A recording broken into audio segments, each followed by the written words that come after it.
Les confréries moyenâgeuses ont laissé place aujourd'hui à d'autres sociétés secrètes qui ont l'art de cultiver ou de remettre au goût du jour des produits du terroir jalousement gardés dans certaines régions. C'est le cas ici avec un pain perdu aromatisé à l'anis, le tougnol.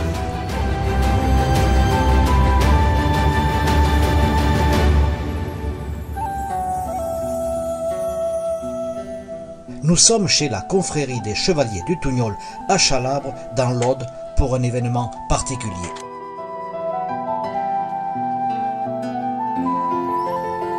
Nous sommes à Chalabre, en Kercob, avec Olivier Carbonneau, aujourd'hui pour le 14 juillet 2018. Olivier, bonjour. Qui êtes-vous et pourquoi aujourd'hui cet accoutrement extraordinaire? Je suis originaire de Chalabre, le 12 décembre 1967, et donc grandi entre Rivelles et Chalabre. Toujours été amoureux du pain à l'anis, le tougnol qu'on appelle ici. Partant de là, ayant savouré toute ma jeunesse, j'ai eu l'idée, avec quelques membres de ma confrérie, de relancer ce pain à l'anis, ce tougnol, qui avait disparu un peu de cette région, de ce village. Nous avons retrouvé la recette secrète que détenaient des petits-fils d'un ancien boulanger de Chalabre, puisqu'il y avait 5 boulangeries début 1900 et aujourd'hui donc il n'en reste qu'une. Donc pour cette cause, nous avons trouvé cette recette et nous confectionnons ce tougnol pour perdurer cette spécialité de Chalabre. Il a une saveur particulière bien sûr et on ne le trouve que dans ce pays du Kercob. Tout à fait, hein. C'était à l'origine créé ici par des boulangers. Chacun mettait ses ingrédients et ses secrets. Nous avons des projets avec nos membres de la confrérie, mais pour l'instant nous le confectionnons. Nous nous équipons dans notre demeure ancestrale qui a derrière moi ancien hôtel Ponte et salle de l'affinage à Chalabre. Nous le fabriquons qu'à l'occasion sur des marchés, le canton du Kercorbe. Nous essayons de le développer avec des amis. Nous sommes une douzaine de membres et chaque année nous intronisons des nouvelles personnes qui aussi sont amoureux des traditions, amoureux de ce tougnol. Voilà, et donc ensemble nous relançons, comme je vous l'ai dit, ce pain à l'anis. Le boulanger, monsieur Denis, et avec sa dame, l'ont relancé également.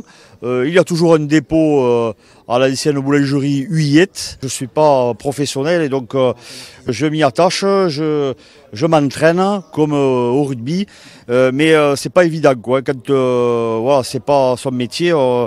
Je l'ai dur, hein, franchement, pour tout vous dire. Ouais, alors un coup c'est la cuisson, un coup le lever il se lève pas, donc c'est pas facile. C'est le travail du boulanger, ça, et puis on ne devient pas boulanger du jour au lendemain. Tout à fait, ouais, c'est vraiment particulier. Faut être diplômé, je pense, pour pouvoir faire un bon tougnol. Disons qu'il faut l'aimer déjà, il faut l'aimer, hein, 3 mots. Oui, bien sûr, voilà, donc confrérie des Chevaliers du Tougnol, parce qu'on voulait aussi faire un clin d'œil au château Chalabre, château du XIIIe siècle, voilà, qui fait partie du patrimoine du village.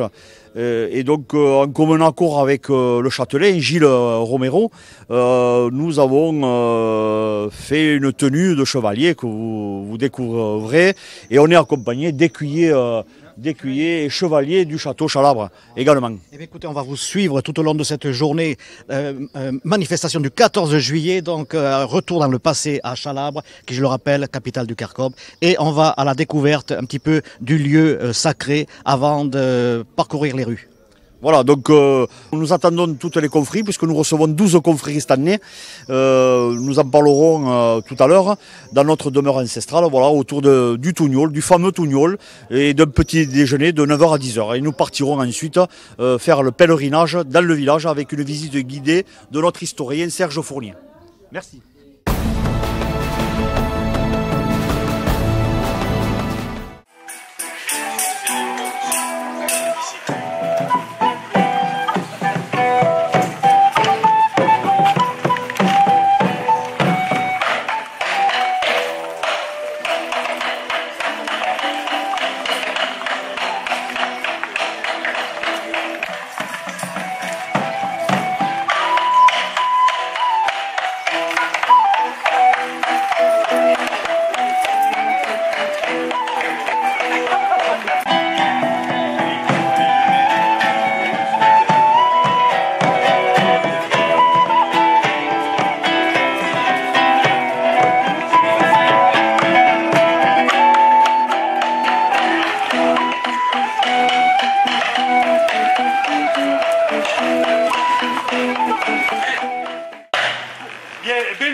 est devant la pompe royale, mais je vais vous expliquer quand même que nous sommes ici sur les anciennes fortifications construites en 1360. Docteur de surcroît, qui avec son adjoint, avec qui il n'était pas du tout d'accord, un dénommé Henri Rascol, pharmacien.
Alors nos deux promis, oui, ben je peux commencer. La porto de la Grezo, nam penjarunen granieru, perfetta elchus alandro, los que van caga, dîner cantou. Voilà.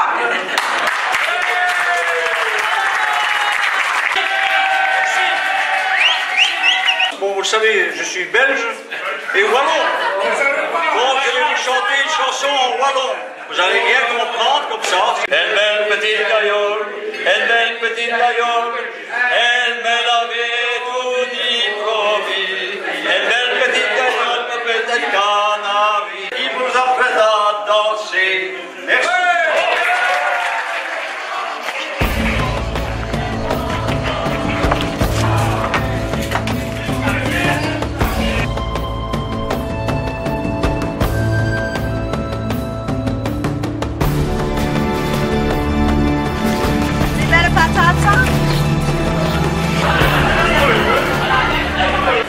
J'offre notre écusson, notre emblème, le fagnon, la blanquette de Limoux, Maison Robert et notre père la Nice.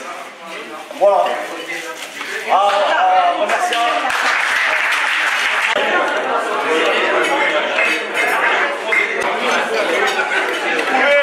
Vous pouvez voir la nouvelle robe de Marina. Et donc vous avez l'honneur de boire le rouge et le rosé dans la Maison Robert. Je vais vous dire 2 ou 3 mots. Monsieur Rivas, ancien grand maître de la confrérie du Cassoulet. Voilà. j'ai l'honneur de vous remettre notre père la mise.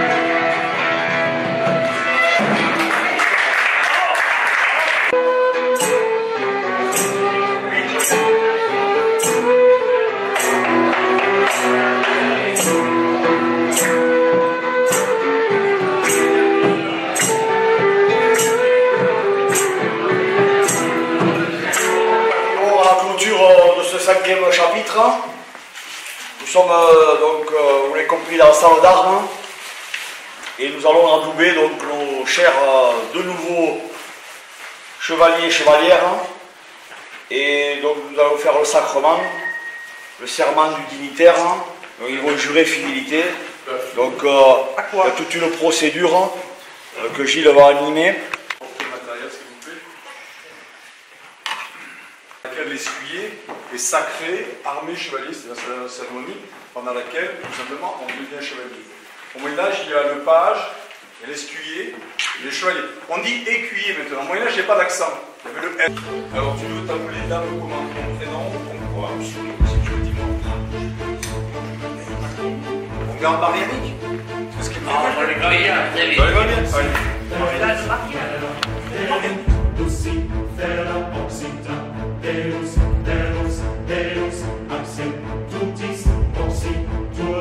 Par Notre-Dame et par les cires Saint-Georges, je te fais chevalier. Voilà notre nouveau chevalier, Dame Marianique de Chalard.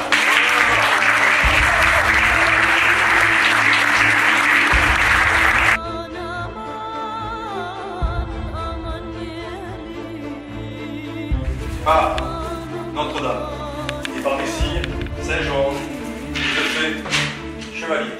Voilà notre nouveau chevalier, les cires Patrice Chalard.